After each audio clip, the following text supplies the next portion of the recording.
Hi, guys, and welcome to episode 75 of the Optical View podcast. Today I have on Julia Rick. Julia Rick also runs and owns Crew Services. She deals a lot with mental health, and she also works a little bit with Behind the Blue services. Hope you guys enjoy this episode. One of my favorite ones so far to date. They just keep getting better and better. I'm super excited to listen to this 100% through and through again. The first time I listened to it was exciting and incredible, and it inspired me. Hope you guys have the same effect. I'll see you in the next one. I want to give a huge shout out to my sponsor, the one and only, known across Canada and across Ontario, Tim Hortons. Always fresh. Always Tim Hortons.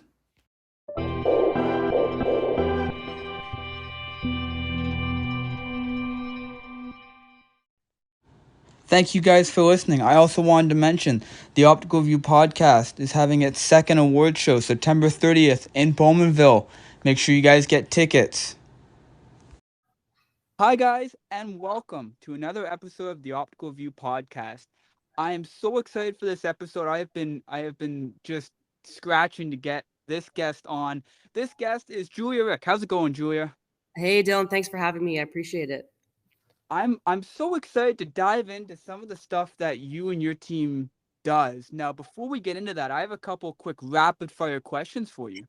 Let's do it. Favorite genre of music? Oh, I listen to everything. It just depends on the day. Okay. What do you think your favorite thing about yourself is? I'm pretty resourceful. I can figure out something with enough time. I think that's good. Okay. What do you think the best gift that you ever received was? Oh man.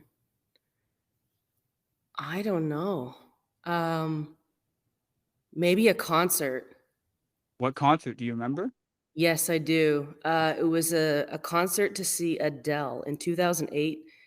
It was before anybody even knew she was on the radar. So the location, the concert venue was extremely intimate, maybe like 500 people.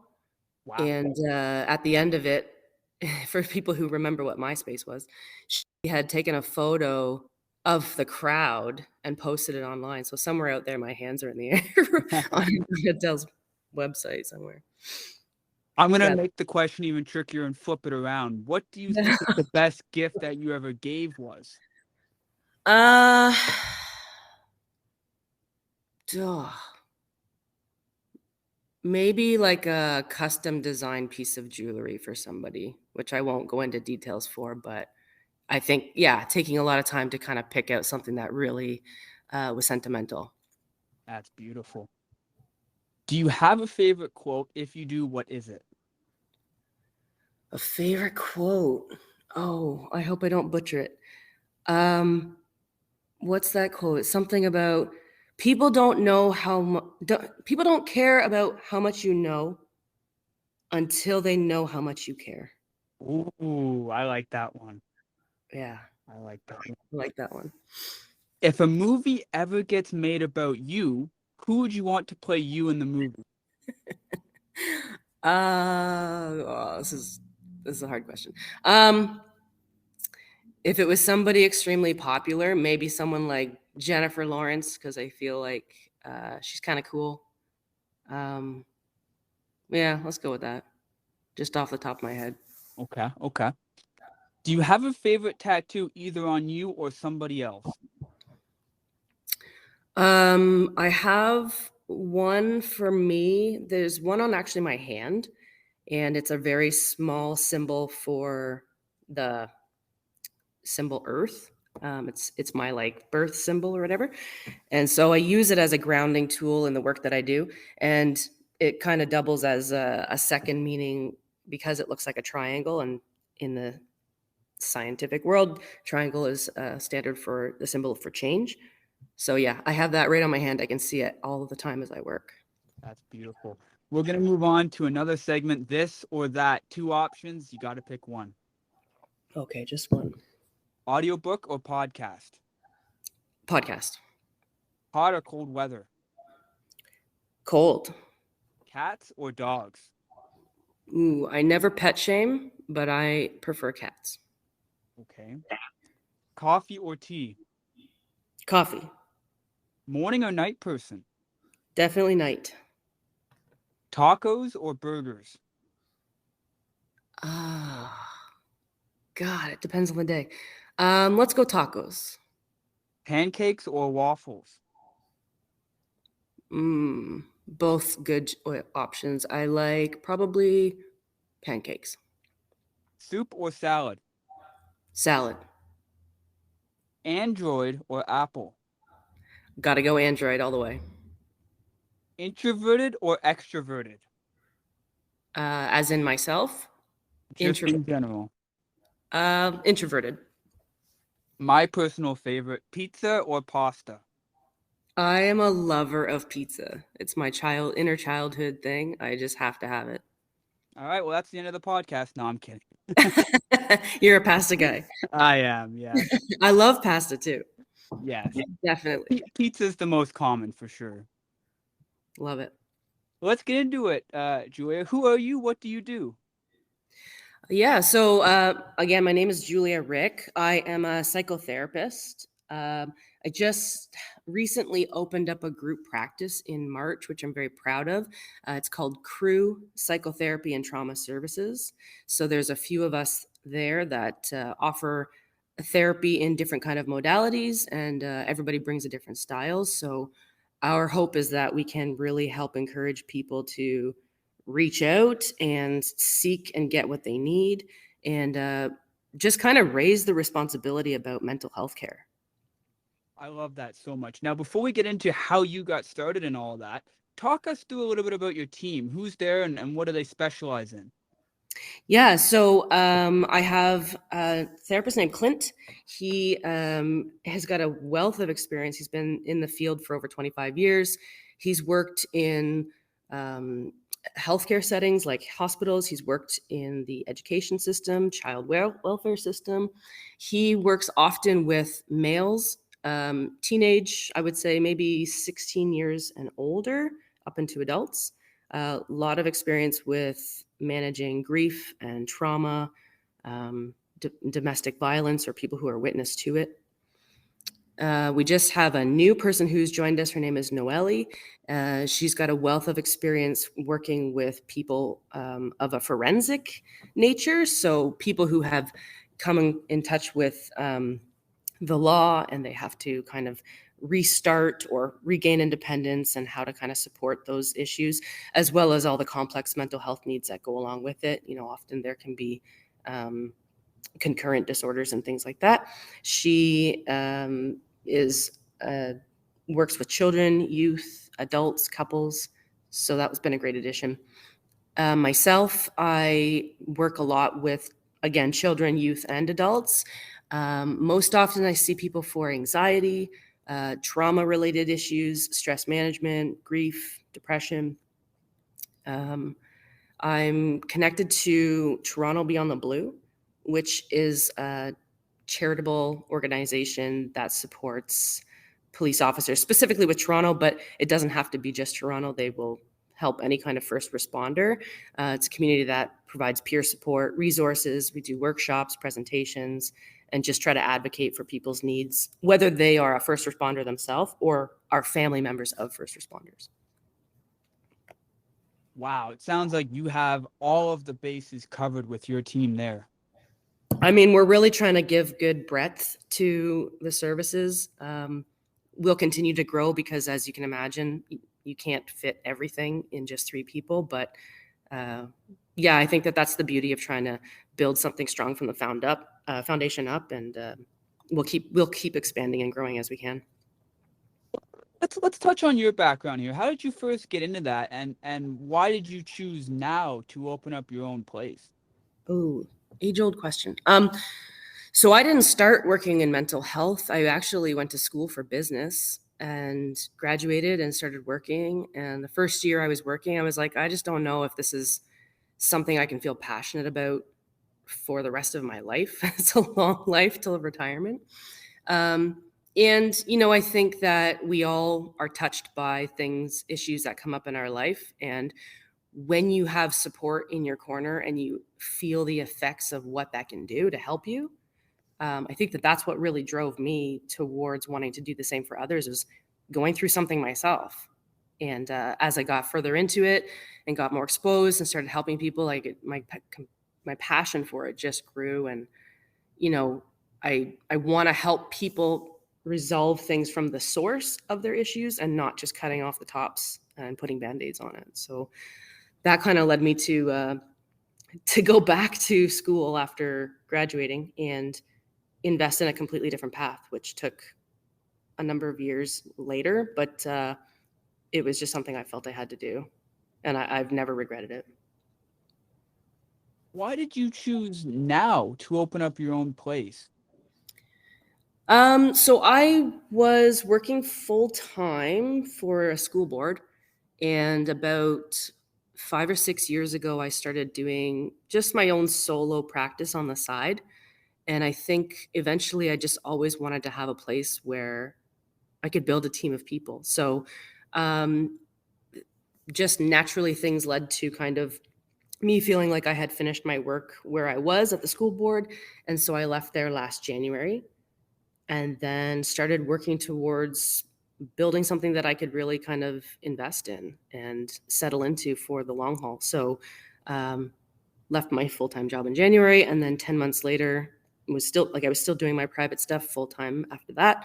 10 months later, I decided to blow it up, I guess. So it's a great time to do it. There's more needs than ever because of the impacts of COVID, which I'm sure we may talk about. Um, what it did was, yes, it created a lot of demand that maybe was kind of simmering in people.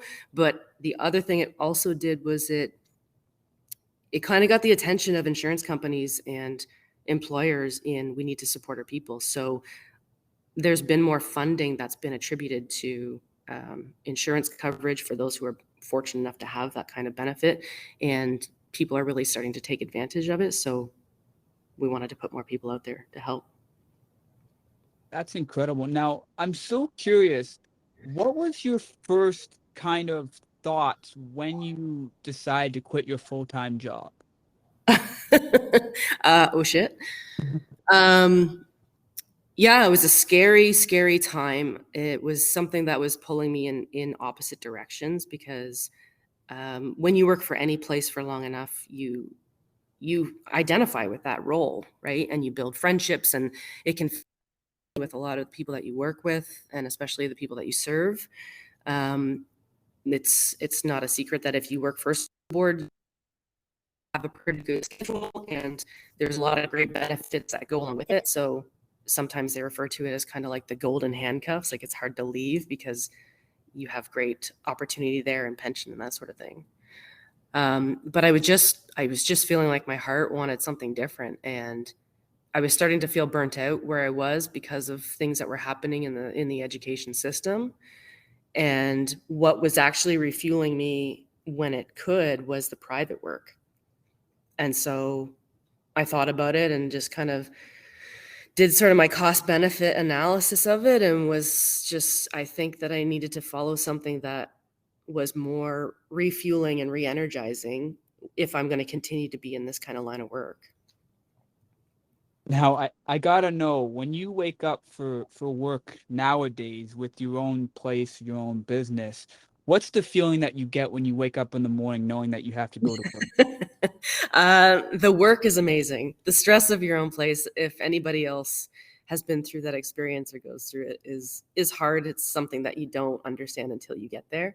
But I love being able to build an amazing space to go to, and it looks and feels exactly how you want it because you got to create it and get input, and that part feels just unbelievable. Like it, in terms of having to get up and go to work and driving in and feeling like, weight free. That is an amazing feeling for sure.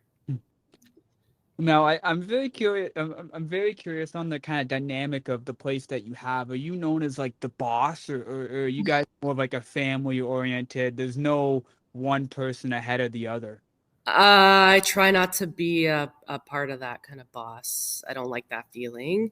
Um, I mean, the place is called Crew. It's called Crew for a reason, and it's built off an idea of a team, right? Like we as human beings were designed to be in a village, and we don't come by our issues and our problems and struggles by ourselves. That doesn't exist. It arises because of the things that go on around us and the people that we interact with. And I think it's a responsibility of a bigger team of people to handle that. And so to answer your question, it's more of trying to really build a team approach, um, and helping people find the right fit if they're coming for service.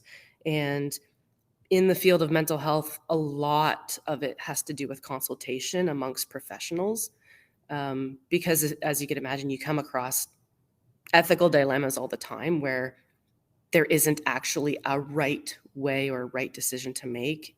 It takes discussion and like trying to figure out how do you best approach this and what are the risks involved and that sort of thing. So building a team around us is exactly what helps us to achieve that more often. I know you just kind of touched on it there, but I'd love to elaborate a little bit more on where you got the name from and if it's an acronym, because I noticed that it's all capitalized as well. Yeah, no, it's not an acronym. It's capitalized because we just kind of wanted it to be used as the short form of the entire name because the entire name is long. Um, so it comes from that team approach and team aspect and helping people to come to a team to help. Um, I'd be lying if I said it didn't have any other kind of meaning. I mean, when I was growing up in university, I spent a little bit of time rowing. I was a coxswain of a rowing team, and so if anybody's a part of that community, it's often referred to as crew. Uh, so again, it just builds that like team of people who have to be in sync with each other. Everybody's got different skills and whatever, but you move as one to try and reach the same kind of end goal. What is the end goal for you and your team? I think just being known and appreciated in the community for a place where people can come to rely on effective treatment, especially for trauma. Um, Everybody and anybody, if they haven't already, they will experience trauma. And I think it's just an age old story that, like, we don't talk about it. I think it's dumb, to put it in layman's terms. And I think just being known as a place that, oh, if this is coming up for you, this is the place that you need to be because you can trust that the quality is there, the the qualifications are there, they're using evidence-based practice and they'll treat you with respect and, you know, really kind of like customer service, client-centered approaches. Now, I know you touched a little bit on the services that everybody there does. Now, speaking, specifically on yourself, when you get a patient that suffers from whether it be anxiety or depression or anger management or whatever it would be, what's the first kind of consultation that you take them through? The first kind of consultation would be kind of understanding what they want to get out of the treatment, because even though somebody might present the same thing like anxiety, it may not be the case that, like, they may have a specific goal in mind, and they may be coming with a set number of sessions that they only want to use, right? So some people it's open ended and they want to just keep working until they achieve a goal, because who knows um, how long that might take if they're being kind of broad with it. Other people are like, I only have insurance coverage and this is all I can afford and whatever. So this is how many sessions I want. So it's really about trying to like figure out what do they want to get from sessions and then what do they bring to the table. So different risk factors are things that we screen for in terms of have they been through therapy before? If they have, was it for the same thing? Did it work? Did it not work for them? What was kind of in the way? Um, Going through sort of other screeners for risk, like, what are some of the stressors that you're going through at the moment?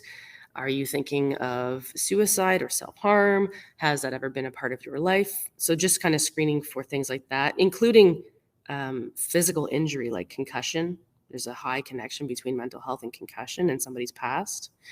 So just kind of going through and trying to find flags to help better inform the initial assessment, which would follow a consultation. So consultation is very short. It's usually 15 to 20 minutes. We offer that free of charge. So anybody can call in and get a sense for, or they can come in, doesn't matter, get a sense for the person, the therapist that they might want to work with. Sometimes it's a fit, sometimes it's not.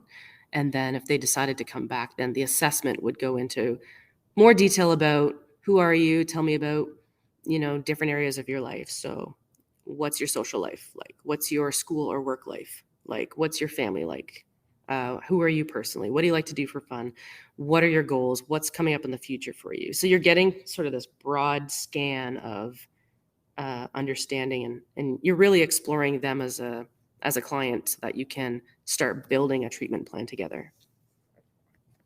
Now, do you guys touch on I guess sleep and hydration and movement and other factors like meditation, anything like those type? Totally, totally. Those become the first pieces of homework. So if somebody comes for treatment, a lot of the times they're coming because it feels overwhelming in the moment. It can feel like crisis or maybe not quite crisis, but they require stabilization, right?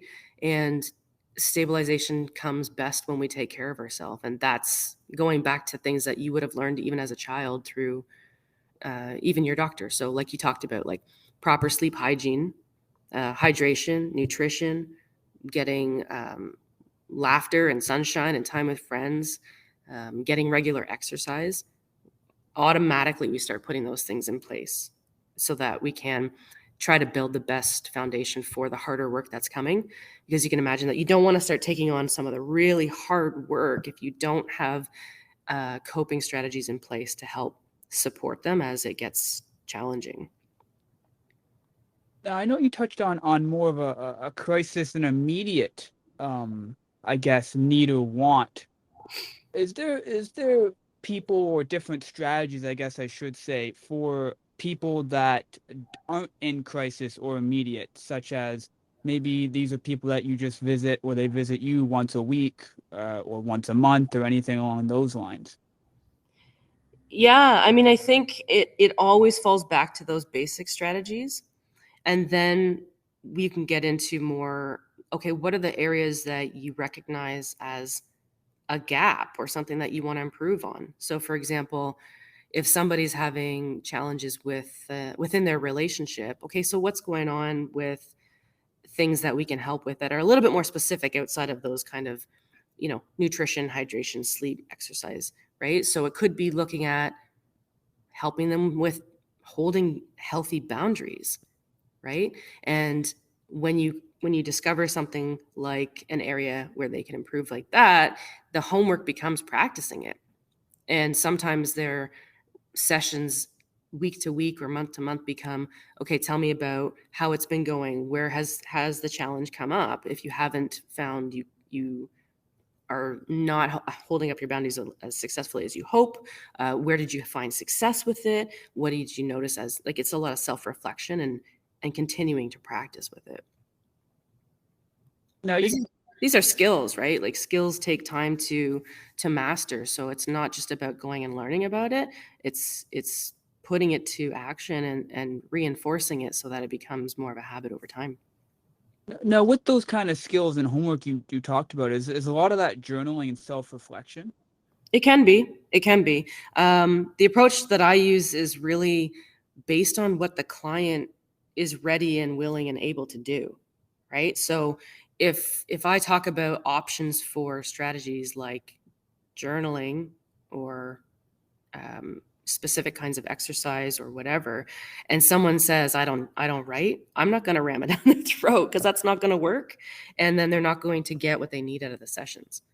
So some of the creative parts of the work becomes trying to adapt what you can with the content to each person as they need it, Mhm. and the relationship that you have with the client becomes like paramount, that they trust you and therefore they can be more honest. Like, they can tell you if something's not going to work or they're not going to do something, and they can tell you when they've been trying but they came up short and they want to explore why and that sort of thing. And so you're trying to tailor the experience to each person's needs. Yes, I'm so curious because how does different art pieces tie in? And I'll give you an example, right? You hear this a lot of times with different songs that are maybe darker or morbid or maybe pieces of art that can some people might find disturbing or something like that. Is that something that you would maybe recommend to somebody who's more creative? I always recommend some kind of creative outlet for anybody, even if they don't consider themselves creative. And it doesn't have to look just like art. Um, it can look like cooking, right? And coming up with your own kind of recipe, or how you fancy up a plate. Or it can look like um, doing hair, or doing makeup, or putting outfits together. Or, do you know what I mean? Like, it can be anything, but the value in expressing how you feel through something is is incredible. But it's also a way for you to decompress. Have to be emotional expression. It can be the opposite. Like, I do something that helps me take my mind off of it, or it helps me to completely like take care of my needs. Or you've heard self-care, right? Yeah, yeah. I mean, that kind of brings me to something else I was curious about. What to you is self-care? Self-care is anything that helps you to take care of your needs. It can literally look like anything. So some of the stereotypical ones that people talk about are like going for walks, getting regular exercise, taking baths, bubble baths, whatever. But it can literally be anything. It can be reading a book. It can be um, doing nothing, laying in the dark and breathing. It can be being with friends or family members, spending time with pets. Um, Alone time, like, that can be self-care. It just depends on what your needs are in the moment, as long as you are intentionally trying to help yourself feel better. Mm. And I know at the top of the podcast here, we talked about introvert or extroverted. I mean, do you dive into the different personality types as well? Like, you mean in the work? Yes. If it comes up, yes. I wouldn't say that I come across that as often, but it comes up in the way that when people start to kind of pick and choose what they can see themselves doing to take care of themselves, you can see that either people get re-energized by being around others, or doing things that are more extroverted, and or people feel more energized by taking time away and allowing themselves a break from stimulation and that sort of thing.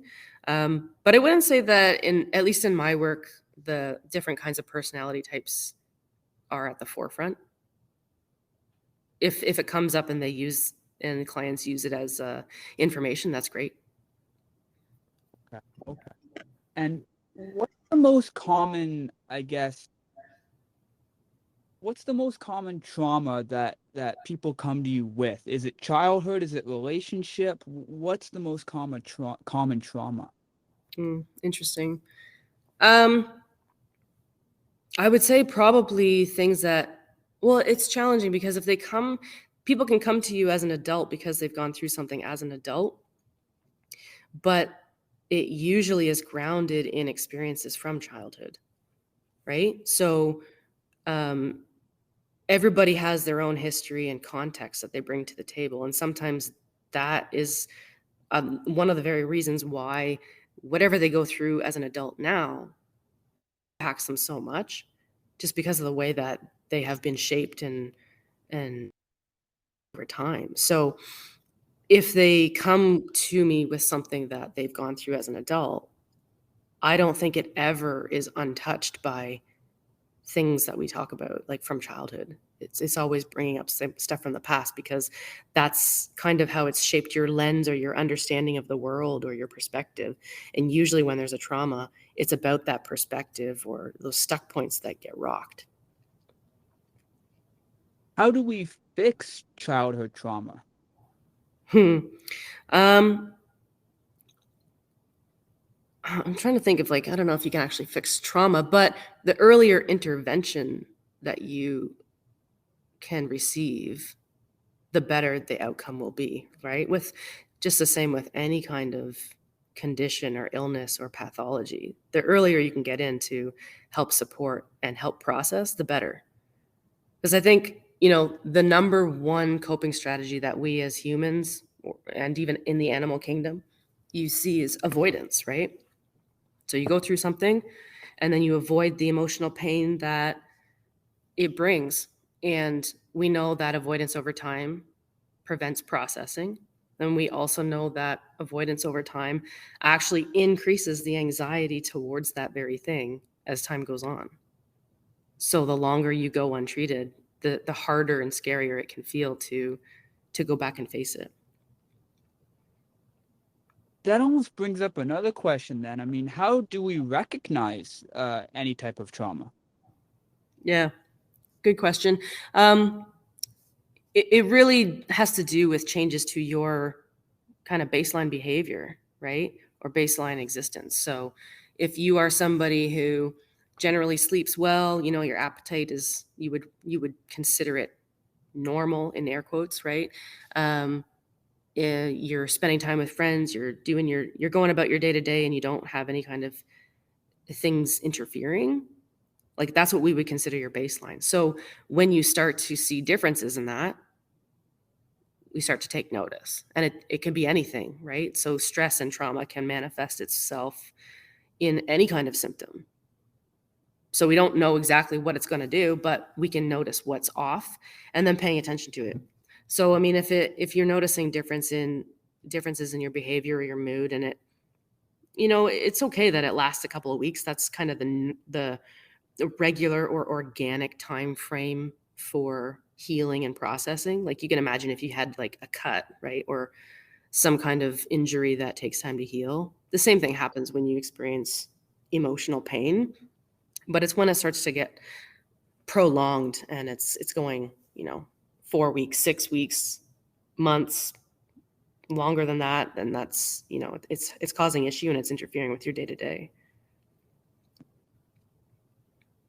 And I mean, I know you talked about you also do some relationship, I guess counseling is the word as well. I'm curious if the way that with a trauma of a death versus a separation of a significant other changes. Sorry, you cut out a little bit. The difference between like trauma of a death or trauma of a loss of a relationship. Yeah. Yeah, they can both have dire effects on people. It's not so much the event that people go through that causes trauma, it's the injury that it causes to them. So it's kind of like the trauma that's inside of you, the injury that's inside of you. And so you can be traumatized from a car accident, but you could also be traumatized from being betrayed by somebody, right? It just depends on the impact that it has on you. And not one event is, considered more impactful than the next. It just depends on the person and how they're going through it.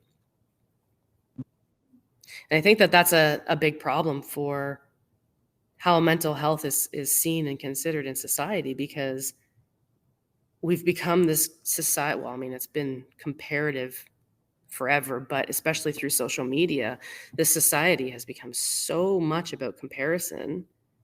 And you'll hear it from people like, I shouldn't have anything to be upset about because my trauma is nowhere near what people are experiencing in, I don't know, Ukraine or something else that it might be going on at the time. But then they struggle in silence or they push it down, and that completely doesn't help process it. Yeah. I mean, trying to think of how I can word this. I'm just gonna say it and hopefully it makes sense. When it comes to closure, right? Sometimes, whether it's a death or it's even a separation, um, people don't get closure. Yeah. The proper way to deal with that. Yeah. You're right. It's a big issue. Sometimes they can have closure in different ways, whether it's their, helping them to have find understanding or perspective around things that went on. Um, there are ways that people can take action on it. Like, for example, if you didn't get to say something to a loved one, there are ways that you can obviously not get that moment back, but you can recreate activities that they can go through that could help with it. Um, and even just helping somebody to process the pain of not being able to get closure, right? You're not always going to get exactly um, the perfect end goal of what they need, but you can take intensity of a feeling down for sure. Okay.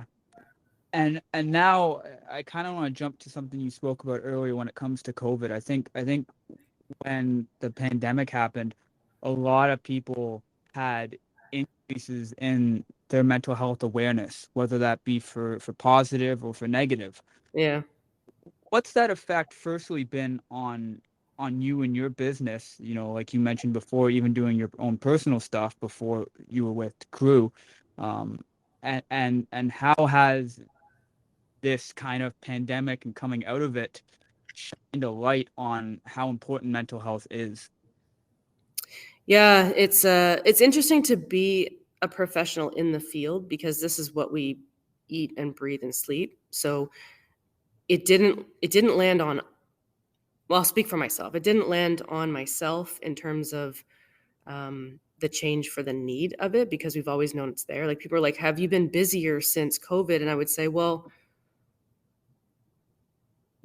things have been busier, but I can only see certain number of clients in the week anyway. So if that time slot has been full, I can't tell you if it's been busier. Are calls coming in? Yes, because COVID definitely, it like took a magnifying glass or steroids and put it on top of anybody's pre-existing issues and just blew them up, right? Um,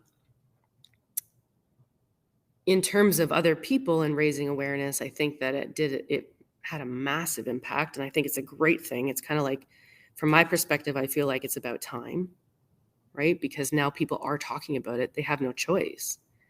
And the biggest thing that COVID did was it separated people. And we're not meant to be alone. No despite the fact that we live in an individualistic culture, like Western culture is very individualistic, not collective. That's not how we actually function. We are social creatures, right? So we need to be connected. And the number one treatment for anything, including like talk about addiction, the number one treatment is connection to people. And what you did was you blasted everybody separately into their own homes and then added crisis that was on top of it, right? So yeah, I think that it definitely brought up way more than was before. I think that it's a good thing, even though the pandemic was not a good thing. I'm just happy that it's being talked about more. Yeah, and I don't want to get you in any hot water here, so you can obviously refuse to uh, this question here. But when it came to shutting down, because a lot of businesses and social places, even gyms, were shut down for either periods or extended periods of time. Is that something that, you know, if you had a choice, you would have shut it down, or would you have kept it open for the social and the health? Yeah, that's a really good question, and I don't know. Um, what I do know could have been an option that might have helped was if people were isolating and quarantining, could there have been possible options to have them quarantine together, right? So that at least you can be with people while you're going through chaos. What that would have looked like in logistics, I don't have the answers exactly for that. I'm just like, to put people through what turned out to be a frightening thing for a lot of people, and that was very real trauma for them. And then to tell them that they have to go it by themselves and for a significant amount of time, right? Like we are designed to be able to handle stress, but not long term. Our bodies do not deal well with that. It causes poison. Um, I wish that people could have been, if we had to be separated and quarantined, at least that we would have had support networks around us. Like we saw terrible things that happened in that time, like increase in substance use, increase in domestic violence, relationship breakups, um, abuse in general. Yeah, I just know from myself. I mean, a gym is the gym is the place that I go to. I mean, Yeah, I've yeah, never diving in on it, but I guess it's my outlet, right? It's my spot that I go to at any hours of the day. It can be 1 a.m. or it can be 1 p.m., right? yeah, And so when that was kind of I don't know what the right word is, I guess taken away, the ability was taken away from me. Um, I had a very tough time finding different outlets. definitely. Yeah, And because the gym is not just about going and hitting a bag by yourself, right? Like it's more than just you getting exercise by yourself. It's a community and a place to belong and a purpose, right? And we are community driven, village driven people. yes, I want to actually kind of touch on that a little bit. I mean, do you deal with performance anxiety? And I know I've had plenty of different fighters on here as well, and just about all of them I've asked, what are you feeling before a fight? And I think every single one of them has said some type of anxiety. Yeah, yeah. It's a stress response, right? Anxiety. Like we're supposed to have anxiety. It's. I think that that word has received a lot of bad attention because some people think it's overused and whatever. It's just describing a feeling. Like we're not talking about an anxiety disorder. That's different than anxiety.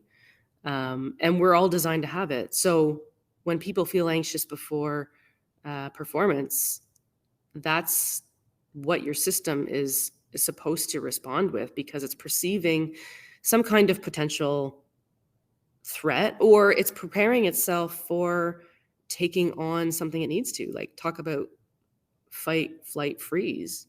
Your system is gearing up to provide you with what it needs to get through a moment. So it's doing what it's supposed to.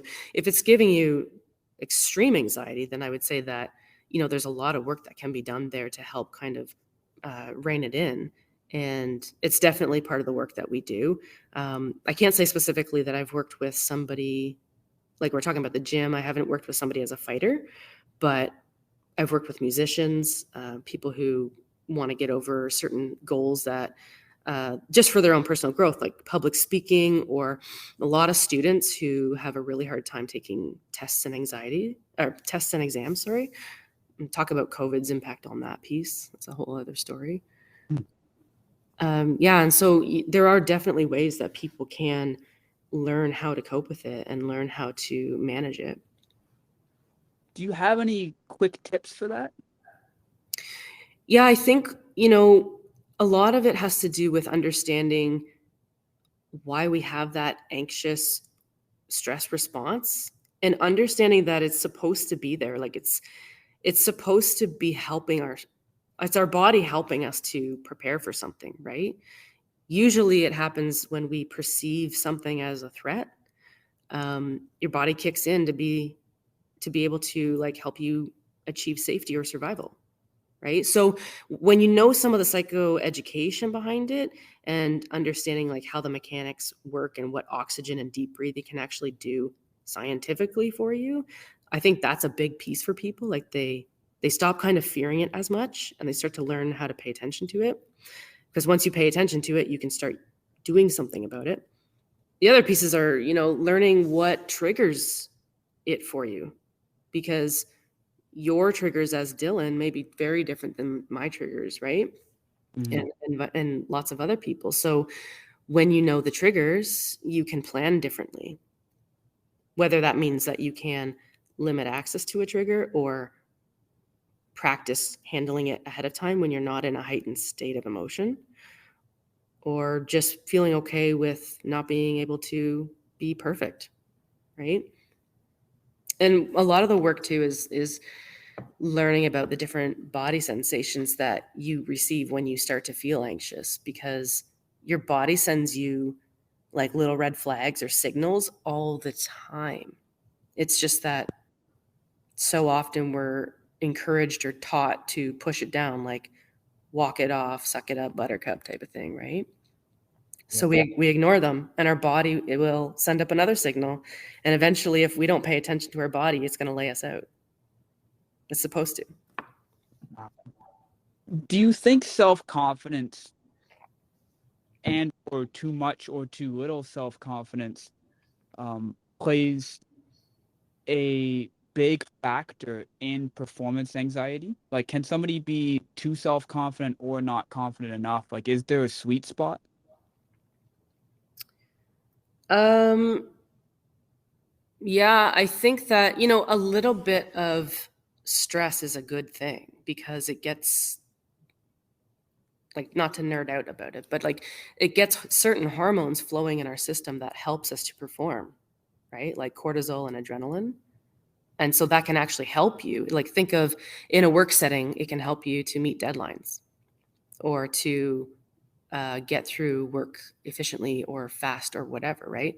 Let's say the gym setting, it can help you prepare for the threat that's in front of you. If you, let's say you're in a match or a fight with somebody, or you're sparring, like your system is preparing you to be more alert and ready and accessible. Um, Too much of that goes the opposite direction because, again, if your body feels unregulated, then you actually might start hyperventilating, right? Like, you might not be able to use what it's intended to use, intended for. Overconfidence, if you're overconfident and you feel like there isn't a threat, you don't actually go into as much of that stress response, so you don't get access to all of those magical things that happen inside of you, like with those hormones that help prepare you for battle or for workload or endurance, right? And last thing before we move on here, I promise. There was a famous quote that Rory McIlroy, he's a golfer, his coach told him, and then it blew up the internet a while. It was play cocky, right? And that was in reference with golf. Do you think that can be applied to other things such as work meetings and such as maybe interacting with people or anything along those? I guess it depends on the scenario, right? Like, I could relate something like that to fake confidence or fake calmness or fake it till you make it, because that can help you get through something that you do feel underneath, you feel a little nervous about. Um, there's positive things that come out of people who dream big, and maybe that can be connected to being overconfident, right? Um, like, talk about people who have a dream and want to follow it, and other people are scared to do it or don't think that they can, and then all of a sudden they take a huge risk and it pays off. But the word cocky, I don't know, it kind of takes a negative connotation in terms of social etiquette and disrupting, personal relationships, I think. Does that make sense? Yeah, yes, totally.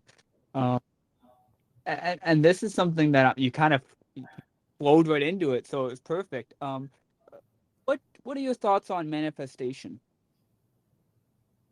How do you mean? So let's say I have a dream, and it can be a goal, and maybe I want to live in a certain house, or maybe I want to date or marry a certain partner, or anything. Maybe I want to get a job. And so I'm gonna go home and I'm gonna visualize all the smells and the feel and maybe the taste or whatever it would be. I mean, if it's food or whatever, right? Yeah. I'm gonna manifest as much as I can that. Do you think that has any type of influence on that person that now it will be more likely to happen? I do for sure, but not without operationalizing steps towards it, right? I could want to be a millionaire one day, but if I don't take steps to try and attain that or work towards it, I mean, could somebody drop it on my lap if I bought a lottery ticket? Sure, things happen, right? But generally speaking, like, no one's just going to hand you something. So I think that, yeah, absolutely, manifesting and visualizing what you want for yourself is beautiful. And then, how do you get there? What's the first step? And you don't have to know all the steps, because we know certainly life is not a straight line. it winds and twists and there's setbacks and throws you sideways and whatnot. But if you're not actively working towards that dream somehow, um, then it may not be exactly how you think it's going to be. And I imagine that that's kind of the same thing where if something is written down, I think it was like you're 62% more likely to do it. Yeah, Is that a similar thing? Because now you write it down, you're going to now follow through with the steps and the procedure and the plans. yeah, yeah. It helps promote accountability for sure. I actually did that myself. God, it would have been like 20 years ago now, maybe 18 years ago. And I sealed an envelope up and locked it away for, I think it was like 10 years. I didn't open it. I forgot about it, quite frankly, and then stumbled across it and I opened it and there was, I think it was four out of the five things that I had written down. I don't ask what they were, but it was career driven and sort of personal goals driven. They had manifested. It was pretty neat.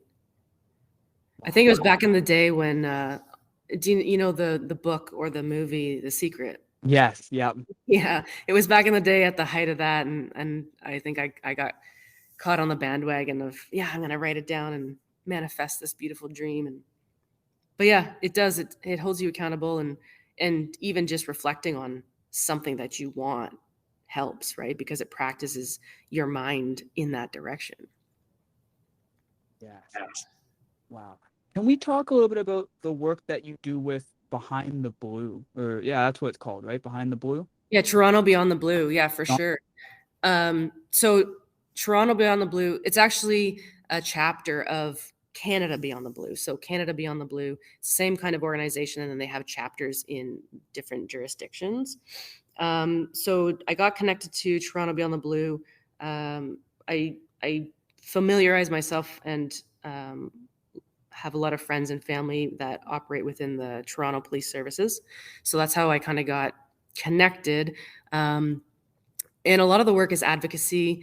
Sometimes they'll want specific presentations that they can put on or workshops that they can put on for their members. I know that they host peer support groups.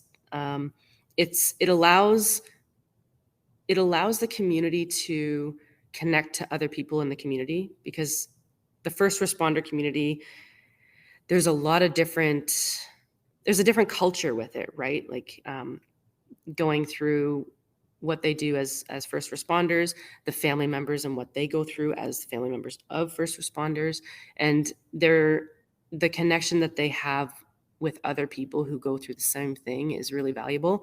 And it also helps, I would say it helps a bit with, that kind of militant good soldier mentality where you don't talk about it, right? Like if you're admitting something's wrong, it's admitting weakness, and it really, really gets people into a lot of very unfortunate and dangerous and sometimes lethal situations. And so this community is trying to target a population that needs kind of a little bit more specific support and building comfort with it. So they do social events as well, so that people can connect to each other. But then they also have mental health pieces. Some of it is training, like certified training you can get. Like I know that they have reached out before to do the suicide safe talk workshops, or assist, or mental health first aid, which are all workshops that provide you with a certification in a certain kind of training, and they open that up to their members. So it's a really great way to help promote mental health and prevention and treatment, but it's also a way to connect people to a community that um, may have a couple of different needs than another community. Yes. Quick question here, and then I'll move on. Is that connected with Adrian Woolley? Possibly. I don't recognize the name myself. Okay. Yeah. Curious. I got him coming on here at some point, so Yeah, it'd be a good question for him for sure. thought he was up there. And now, do you think other high stress jobs? I mean, I know you mentioned, military and all of the frontline workers like EMS, fire, Yeah. police. Do you think other high stress jobs would benefit from something to like something of a similar program? Maybe even jobs like yourself, where you're dealing with other people's scenarios and problems. Oh, of course. Absolutely. I actually don't see, when I say first responders and sort of militant services, I don't just mean like one specific chain, branch of it, right? Like any first responder, any high stress job, anyone who can be overwhelmed in work, whatever that work looks like, definitely can benefit from it. I think we all can. That would probably include doctors, nurses. 100%. In fact, that's one area that, in terms of making mental health more accessible, there's a huge barrier for other professionals in the field, because they're supposed to have it all together, or at least appear so, right? And what ends up happening is they don't reach out, or they fear the risk that it could pose to their own profession or job, right? If somebody knows your name and they know what you do. And so they stay isolated themselves, and the work it just grows rampant, right? Talk about the impacts of the COVID on the medical field, right? Nurses, practitioners, all, like, first responders, all of it. A Yeah. lot of suicides, a lot of suicides. Now, And then the community is shocked because you don't expect they don't expect somebody in the field to go down that route. yes. Now, are you somebody who takes your work home? And if you don't, how do you separate work from external life? Yeah, good question. That question comes up a lot. Um, I would say there are times when it's very hard to keep it at bay. Uh, Fortunately, that hasn't happened a lot in my time. I would say the way that I keep it at bay is through really healthy boundaries, um, compartmentalization, taking care of myself, um, having a really strong home life. Having a place that you feel good coming home to, a place that you feel refreshed, provides perspective, you feel comfortable, you have a good relationship, that sort of thing. Very important. Um, and I think also a way that helps me specifically is by the work that I do with clients and giving them things that they can have control over. So for example, if we're talking about coping strategies, and giving them a plan to practice, right? Because we can't help every single situation. It's not possible. Mm. And there are some clients who are more ready or willing to do work than others. And so trying to figure out what they can do in the meantime until you can help again, or try to help again, um, it's useful, because you can rest well going home knowing that you have a plan in place for them, and they know what to do if they feel stuck or whatnot, and then you will see them again and you'll continue to work. Wow. And I know this is a term that gets thrown around a lot, but you also brought it up at the beginning, and you were speaking about grounding techniques. Can you just Mhm. do a couple quick grounding techniques? I know there's, I think, a famous one, which is like the five senses, right? The smell. Can you just run us through some quick grounding techniques that anybody can do if they feel any type of way? Yeah, I like the senses one. That works really well, because anytime you can engage more of your body and mind into the moment, it's going to be helpful. So, just for people who don't know the five senses that you might be referring to, correct me if I'm wrong. So you're looking for, sort of in the room or in the environment that you're in, five things that you can see, and you describe them, and you kind of reflect on them, and what they look like, what's their color, what would they feel like, that sort of thing. Four things that you can touch and how they feel, including sort of your feet on the ground or the back of the chair on your body. Three things that you can hear, two things that you could smell, and maybe one thing that you can taste, even if it's the coffee or tea that you're sipping on, or or whatever people drink. Um, so that's sort of the five senses: five, four, three, two, one. Deep breathing is always one that I recommend to people. We always have access to our breath. If we don't, we've got worse things to be concerned about. So, really trying to take in breath deep into your belly and at a really slow pace, right? So, kind of the standard is 4 seconds in. You can pause or not, and then 4 or 5 seconds out. Trying to slow your heart rate and activate that parasympathetic system. Another one is, like I was saying, doing sort of feeling the back of the chair against your body, feeling it against your thighs, walking down your different body parts. There's a grounding exercise called progressive muscle relaxation.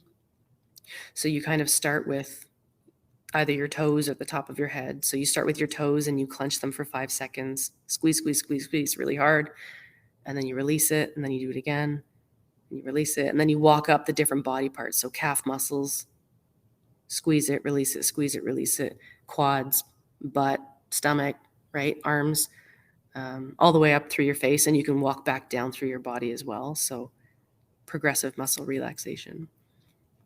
Yeah, those are kind of the golden standards that we go to. That's beautiful. Thank you.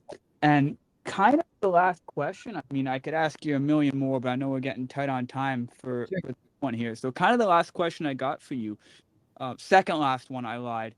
Um, when it comes to you and your personal self-care routine and techniques, what are things that you find work best for you? And obviously, this is going to be different for everybody, but I'm curious on yours. Yeah. Um, I like to use my hands a lot. So that could look like anything. It could look like, so I think I said I like to do creative things. So whether that's doing something artistic or doing my nails, right? Like I'll sit in front of the TV and do my nails, like just something that I fidget with that I can feel as kind of relaxing. Yeah, so I like to use my hands. I like to talk. I like to talk about how I'm feeling for sure. I think that sometimes that gets annoying for my loved ones, but that's how I process. So I'm a talker if I have to process for sure. Um, I spend time with my pets. I find that really enjoyable. I find animals extremely funny. And the more we pay attention to them, the funnier they are. And just, trying to be in the moment with things. There's a time and a place to stress about something, and you can take action to prepare for it for the next day or whatever. And there's a time to, hit a timer and say, okay, I'm going to stress about this for the next 15, 20 minutes and try to figure out a plan. And then I'm going to go do something that is more effective in helping me decompress. Wow, I love that. That last one, I really love that. Give yourself a time Yeah. that you can only worry about that, right? Yeah. I use that strategy with people often. Like put a timer on your phone. Like if you need to cry, let's do it. You're not going to stop crying. That doesn't help you. Let's get it out. And then when that timer goes off, what's the plan? What are you going to do? And so you get to express, you get to give it space, and you get to call it out and label it, and then you have a plan. Wow. Yeah, interesting. I had a therapist and she used to call it the 5-10-15 rule. So, if this is something that is going to bother you for 5 days, you can be stressed about it for 5 minutes and then, try and figure out your solution. If you can't figure it out in 5 minutes, then you move on, right? And it just gradually got the time was longer depending Yeah. on the situation and what I deemed, which was crucial, what I deemed as the severity of it, because everybody might deem things differently. Yeah. I think it's very important that we learn how to go through emotional pain.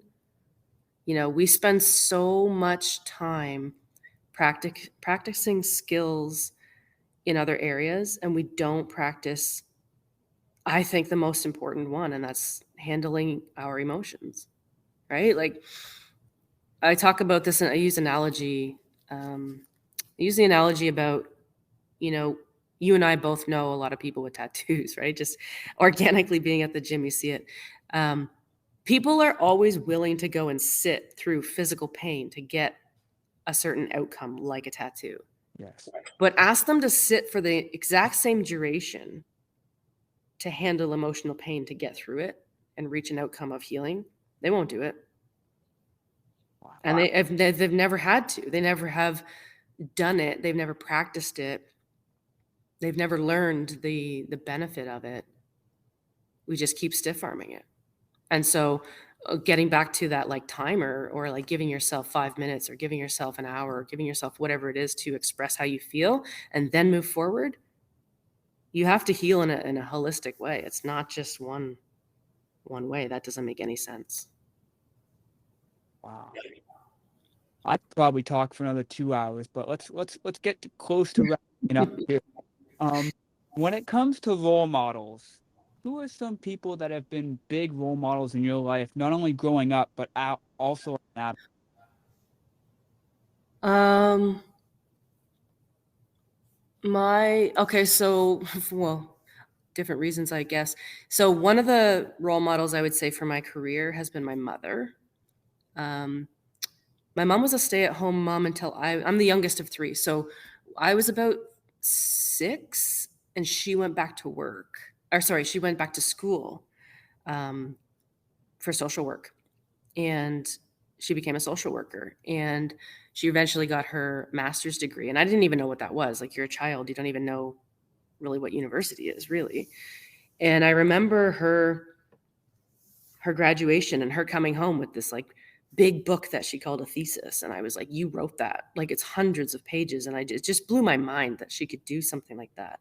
And I was so proud of her at such a young age, and I just wanted to do something like that one day. And I didn't even know what that was, but I wanted to like write that book, right? And then as I got older and learned more about what she did, and how she helped people with emotion, basically, uh, I just really admired the fact that there were people out there that could do that. So I would say for career things, my mom was a big one. Um, uh, I would say nowadays, my best friend, she, uh, gosh, she's just so good with people and connecting and responsibility and accountability. And she is someone I look up to every day. She's a police officer with Toronto, and she just is a diligent worker. People love to work with her. Everyone around her looks up to her. Like, if you know her, you're just better off.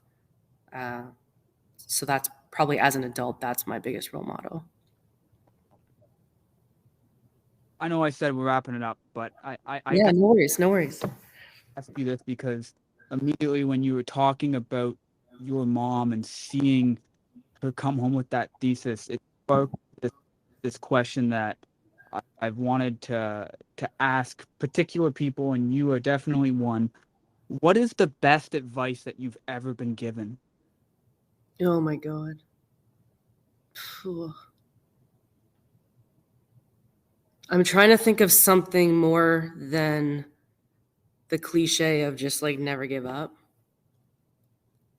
I think give yourself permission, right? So, whatever that means, like if you're going through something, give yourself permission to go through it the way you need to. Like, no one else can tell you how to go through something. Even if they've been through a similar circumstance, like they don't have the same recipe inside of them. They didn't come to that circumstance with the same context or history of things that you did. And so you deal with things the way that you need to and not based on what other people, because you could force yourself to go about it someone else's way and it could take 3 times as long because you're not going to the heart of the matter for you. Yes. So you just give yourself permission to do it the way that you need to feel good. I might, As long as you're not being malicious or, hurting other people. yeah, yeah. I might even do a tough one if that's even possible here. What's the worst advice you've ever been given? Whoa, I've never been asked this.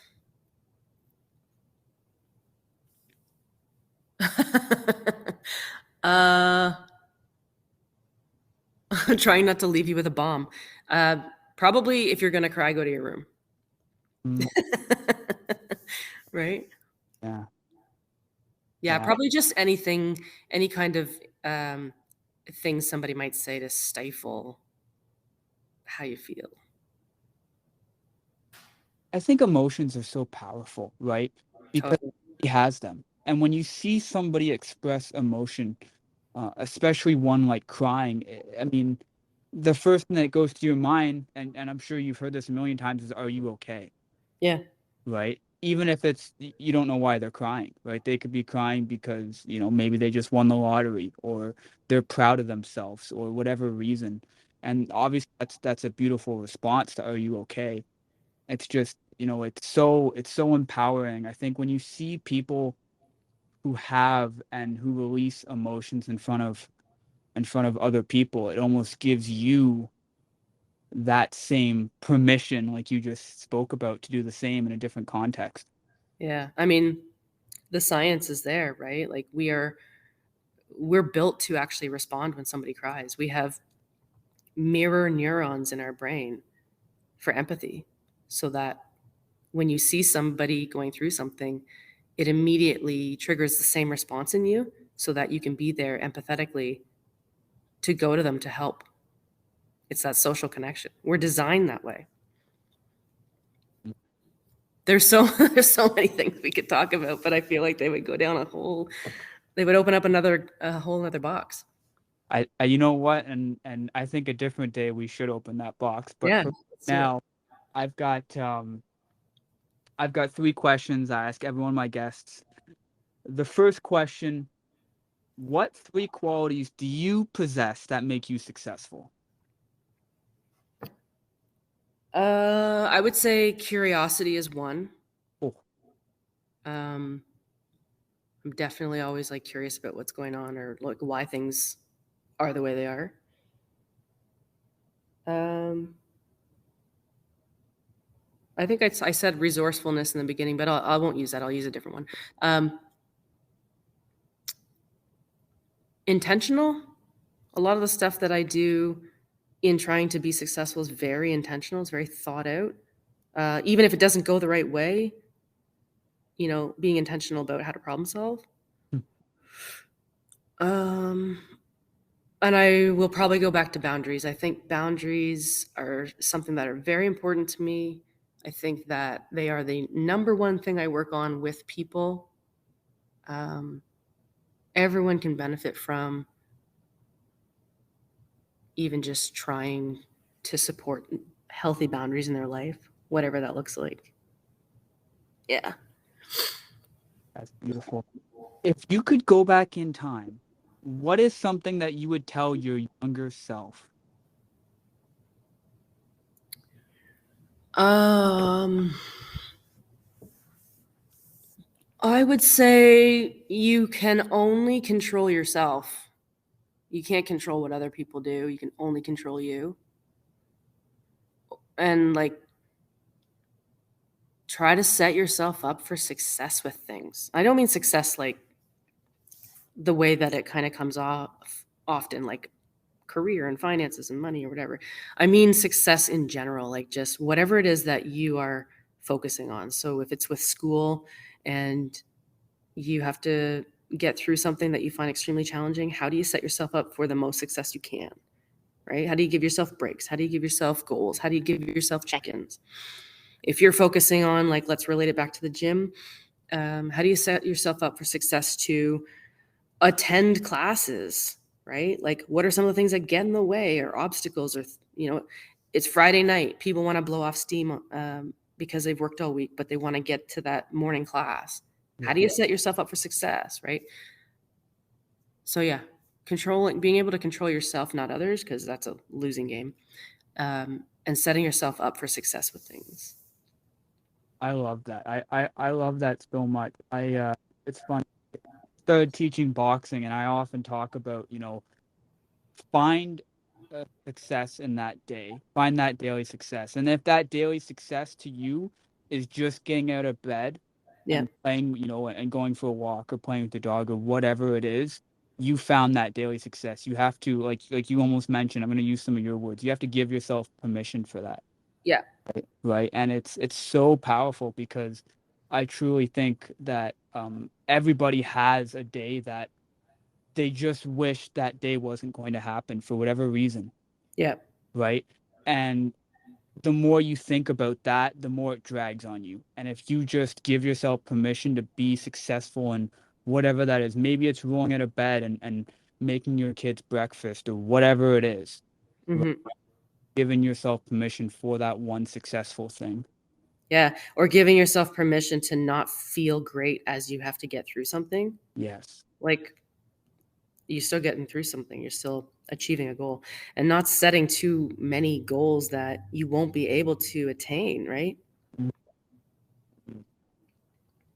Yeah, yeah. I'm trying not to get emotional here myself, but yeah, there was. I'm gonna give you a little talk before we Yeah. kick it off here. But there was a time I had a fight coming up, and I went through something very, very difficult in my life, and it was so tough. And I was doing personals with the coach, and I'm so happy I was doing personals with that coach because I mean I have no idea how other people would respond, but the way that he responded was perfect for me. And Yeah.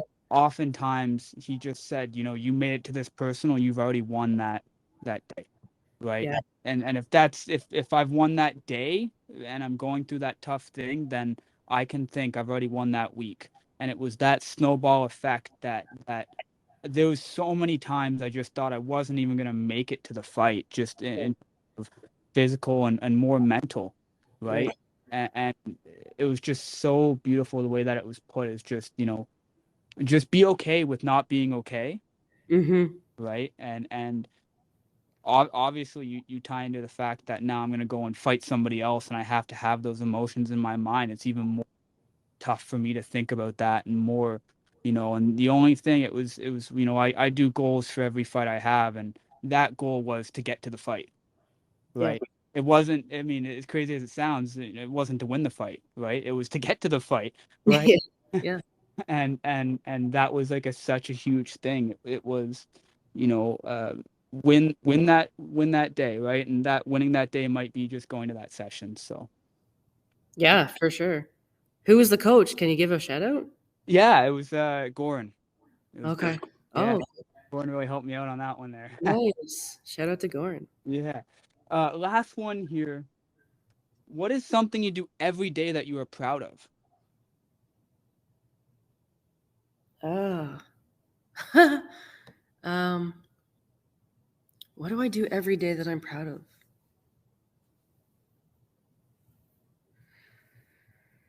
That's a really good question. Because there's certainly days where we're all vulnerable to it, where you don't always feel proud, right?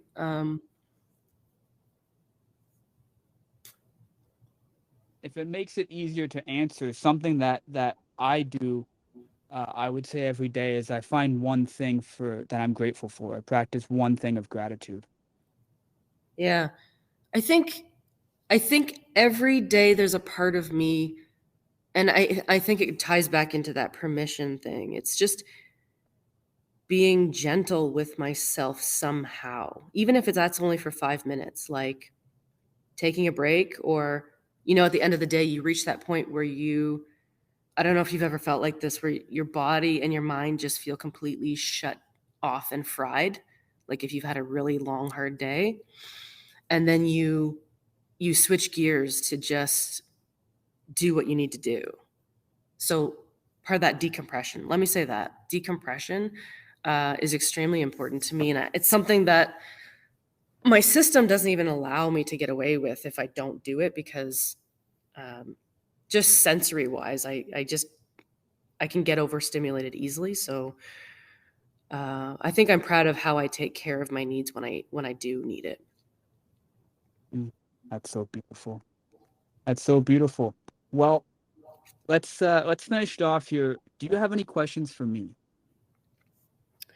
Do I have questions for you? How do you find your guests when you're looking for people? So it changed quite a bit from the beginning, but more recently, it used to be every Friday. It's now turned into every Monday, funny enough. But one day a week, anyways, I'll go through either past guests or I have a massive list. I mean, I probably have, I'm not under exaggerating, 100 to 150 people of potential guests. Good So for you. I always go on social media, and if I see something that somebody shares, or I see a band, I see anything like that, and then what I will do is I'll put them in that list, and then I'll go through and I'll try and pick people from that list that might be cool, might be useful, might be beneficial. And I usually try and get about 10 to 15, and then I go down and really narrow down the people I think would be good for the podcast That's too. excellent, man. I think that it's amazing that you're doing this, and I'm proud of you for taking this on. I don't know if this is what you do most days or if this is sort of extracurricular for you, but I can imagine it's a ton of work. Yeah, I mean, it didn't start off that way, but It never does. it turned into a passion. And uh, funny enough, when I talked about that fight, the only thing besides that fight that was the same was the podcast. So I often think of the podcast as something that really helped me through something very tough in my life. Yeah. And almost, it's second nature to me, right? It's so natural to just do it and have fun with it. And I spoke to you earlier today, and it's just talking with people. And that was one of the reasons why I started the podcast in the beginning, because I wanted to be somebody who can just go up and start a conversation and talk with anybody. And I think I'm close. I'll never reach the perfection, but I think I'm close to reaching the point where I'm happy with how I can do it. Yeah. Well, it's amazing. I'm honored that you chose me to be a part of this. So thank you so much for that. Thank you. Where can people find you and crew? Yeah. So you can find us online. Our website is crewservices.ca. And that's our Instagram handle as well, at crewservices.ca. Our office is located in Whitby, just at Roslyn and Garden. And so if you have any questions or comments or any sort of needs in this field, let us know. We're always happy to support however we can. Wonderful. Thank you for coming on. You have a great day. You too, Dylan. Thanks so much. All right. We'll talk soon. Okay. Bye bye.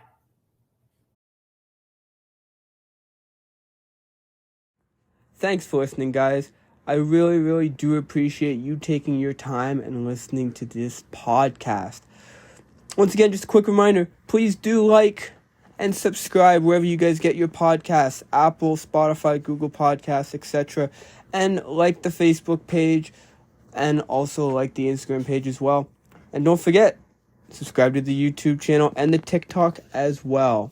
Thanks again, guys.